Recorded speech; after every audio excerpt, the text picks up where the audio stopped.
দেখে যাও তো নানু এতগুলা জুস বড়টা খাইতো না না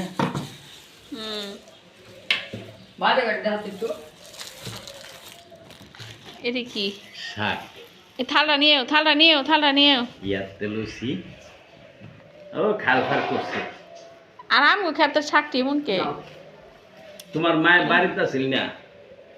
তো আমি কি হ্যাঁ দিয়াইছিল তো হ্যাঁ লেহেস মেয়ের কাছে টাটকা দিতেন নাই এই এই শাকটি গিয়া, তো সুন্দর কিনে আনছি এটা পালং শাক না এটি পালং এ, তোর তাজা এই যে এগুলো শাক বাতি না কর এই যে খালি বক্স দেন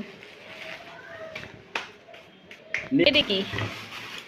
এ বাটার বানাচ্ছেন আপনি বুঝতে পারলে বাটার মুখ খাই খাই পেট বেদনা হয়ে গেছে হ্যাঁ রিমন হইবই কয়ে বলে কেমন কেমন লাগে রে আজকাল না হ্যাঁ এই বাটার মনি মজা আমি গেছি সকালে দিছে পরে পরে এই জনে মার্কেট উঠছি সাইডি ফার্স্ট আছে ফার্স্ট লিছি আমি নিহা! ফার্স্টটা দিয়ে দাও এ দে নানু বাটার বানাচ্ছে